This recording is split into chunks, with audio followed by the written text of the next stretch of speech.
नमस्कार दोस्तों, आपका स्वागत है आपके अपने YouTube चैनल डीएलएड ज्ञान पे। आज हम लोग पढ़ने वाले हैं वन वर्ड के 10 क्वेश्चन, 10 ऐसे क्वेश्चन जो कि बार बार आपके एग्जाम में आए हुए हैं और आपको प्रत्येक क्वेश्चन के लिए 5 सेकंड का समय दिया जाएगा। तो चलिए देखते हैं अपना पहला क्वेश्चन। पहला क्वेश्चन है कि a person who is unable to pay his debts, अर्थात ऐसा व्यक्ति जो कि अपना ऋण चुकाने में असमर्थ हो क्या कहलाता है। तो आप 4 ऑप्शन है, आप देखेंगे। पहला ऑप्शन है सॉल्वेंट, बैंकर, इंसॉल्वेंट और लेंडर। बताइए।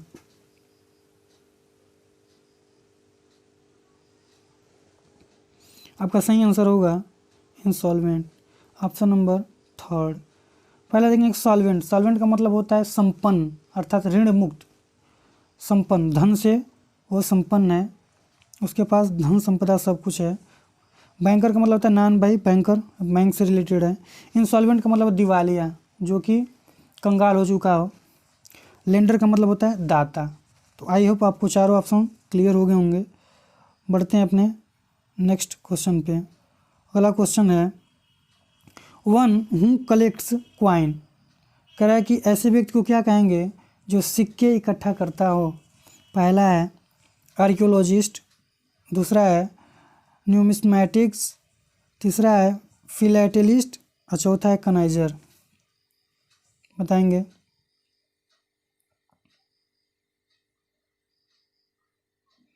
तो आपका सही ऑप्शन होगा ऑप्शन नंबर 2, न्यूमिस्मैटिस्ट। न्यूमिस्मैटिस्ट का मतलब होता है सिक्के संग्रह करता, सिक्के का संग्रह करता, सिक्का का इकट्ठा करने वाला। देखेंगे पहला जो दिया है आर्कियोलॉजिस्ट। आर्कियोलॉजिस्ट का मतलब होता है पुरातत्व वैज्ञानिक, जो पुरानी चीज़ों को इकट्ठा करता है। न्यूमिस्मैटिस्ट बताए दिए। फिलैटेलिस्ट का मतलब होता है टिकट संग्रह करता, जो टिकट को इकट्ठा करेगा। और फोर्थ ऑप्शन है कनाइजर। कनाइजर का मतलब होता है एक्सपर्ट, किसी चीज़ में कुशल, किसी चीज़ के विषय में खास जानकारी रखने वाला, कनाइजर। आई होप आपको चारों समझ में आए होंगे। बढ़ते हैं अपने नेक्स्ट क्वेश्चन पे।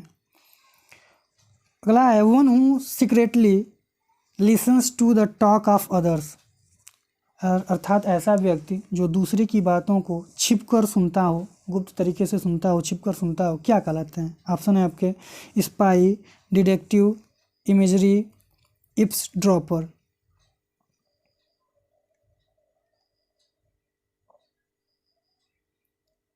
तो आपका सही ऑप्शन होगा इप्सड्रॉपर। इप्सड्रॉपर का मतलब होता है गुप्त तरीके से किसी दूसरे की बातें सुनना।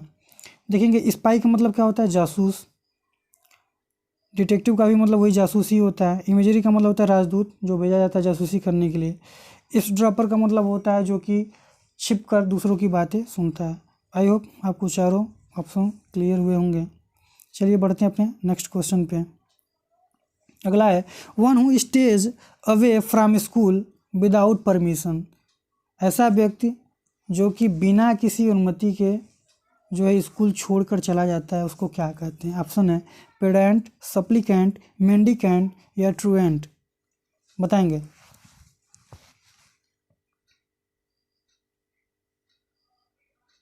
आपका सही ऑप्शन होगा ऑप्शन नंबर 4, ट्रूएंट। पहला देखें क्या है पेडेंट। पेडेंट का मतलब होता है पांडित्य, पांडित्य का मतलब विद्वानता से संबंधित है। सप्लीकेंट का मतलब होता है विनम्रता। अब मेंडिकेंट का मतलब होता है भिखारी।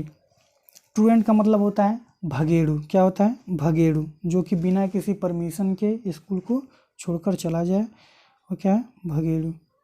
अगला देखेंगे to be known for bad acts. कह रहा है कि ऐसा व्यक्ति जो अपने बुरे कामों के लिए जाना जाए। ऑप्शन है आपके 4 ऑप्शन है फेमस, नोटोरियस, क्रिमिनल या टेररिस्ट। बताएंगे।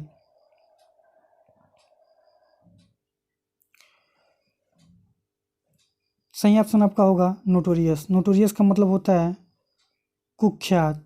क्या होता है कुख्यात। कुख्यात का मतलब होता है, एक होता है विख्यात जिसको हम फेमस कहते हैं, उसका अपोजिट होता है कुख्यात। कुख्यात का मतलब होता है कि बुरे कामों में जो है वो 1 नंबर पे होगा, बुरे काम के लिए जाना जाएगा, कुख्यात। फेमस का मतलब बता दिए जानते हैं, विख्यात होता है, प्रसिद्ध होता है। क्रिमिनल का मतलब अपराधी होता है। टेररिस्ट का मतलब आतंकवादी होगा। ये तीनों नहीं होगा। ऑप्शन नंबर क्या हो जाएगा सेकंड सही है, क्या होगा नोटोरियस। आई होप आपको समझ में आया होगा चारों ऑप्शन। अगले क्वेश्चन पे बढ़ते हैं। तो अगला क्वेश्चन है आपका, द स्टडी ऑफ इंसेक्ट, कह रहा है कि कीटों का अध्ययन क्या कहलाता है। ऑप्शन है एंथ्रोपोलॉजी, दूसरा नंबर है जूलॉजी, तीसरा है एटिमोलॉजी, तीसरा है इंटोमोलॉजी। बताएंगे। द स्टडी ऑफ इंसेक्ट क्या कहलाता है, तो सही ऑप्शन आपका क्या होगा, इंटोमोलॉजी। इंटोमोलॉजी का मतलब क्या होता है, कीटों का अध्ययन। एंथ्रोपोलॉजी का मतलब होता है मानव विज्ञान। जूलॉजी का मतलब होता है जंतु विज्ञान, जिसके अंदर जूलॉजी, जिसके अंदर जीव जंतुओं का अध्ययन किया जाए, जंतुओं का। एटिमोलॉजी का मतलब होता है उत्पत्ति विज्ञान, कि किसी चीज़ की उत्पत्ति कैसे हुआ, उसका अध्ययन उस विज्ञान के अंतर्गत किया जाएगा। इंटोमोलॉजी का मतलब होता है कीट विज्ञान। तो ऑप्शन नंबर 4 राइट होगा। चलिए बढ़ते हैं अपने अगले क्वेश्चन पे। अगला क्वेश्चन है, a place where wine is made, ऐसी जगह जहाँ पे शराब बनाई जाती है क्या कहलाती है। ऑप्शन है बेकरी, क्लॉक रूम, टैनरी या ब्रूअरी।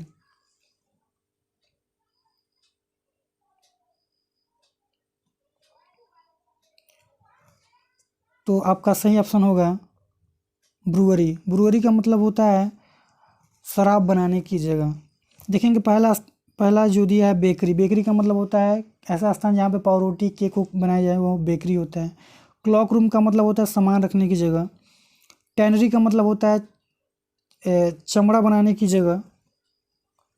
तो आपका सही ऑप्शन होगा 4th नंबर ब्रूअरी। चलिए बढ़ते हैं अपने नेक्स्ट क्वेश्चन पे। The first speech made by a person, कह रहा है कि किसी व्यक्ति के द्वारा दिया गया पहला भाषण क्या कहलाता है। ऑप्शन है मेडन, एक्सटेम्परी, डिबेट और प्लावर। बताएंगे।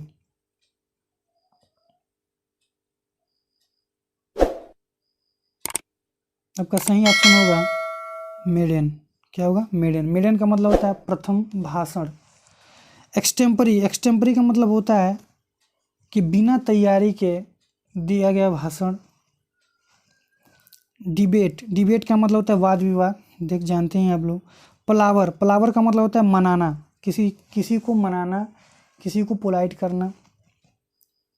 तो आई होप चारों ऑप्शन आपका क्लियर हो गया होगा। चलिए बढ़ते हैं अपने अगले क्वेश्चन पे। One who it's too much, ऐसा व्यक्ति जो बहुत ज़्यादा खाता हो। ऑप्शन है आपका क्या कहलाता है। ऑप्शन है ग्लटन, ओबीज, ओवरवेट, ग्रीडी।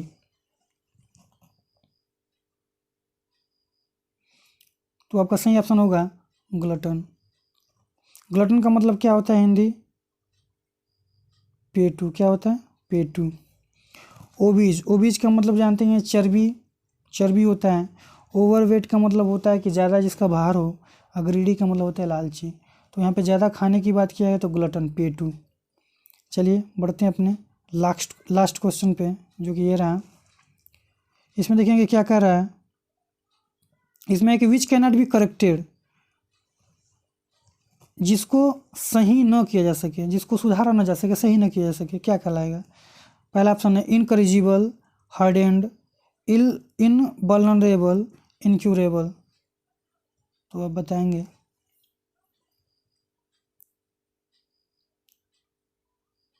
आपका सही ऑप्शन है नंबर 1 इनकरेजिबल। इनकरेजिबल का मतलब होता है असुधार्य, जिसको सुधारा न जा सके। हार्डेंड का मतलब होता है कठिन बनाना।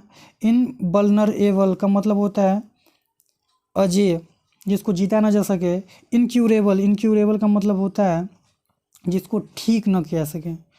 तो ये हमारा था 10 क्वेश्चन। आई होप आपको समझ में आया होगा, और समझ में आया हो तो लाइक शेयर करें, और मिलते हैं अपने अगले वीडियो में। तब तक के लिए नमस्कार, जय हिंद, जय भारत।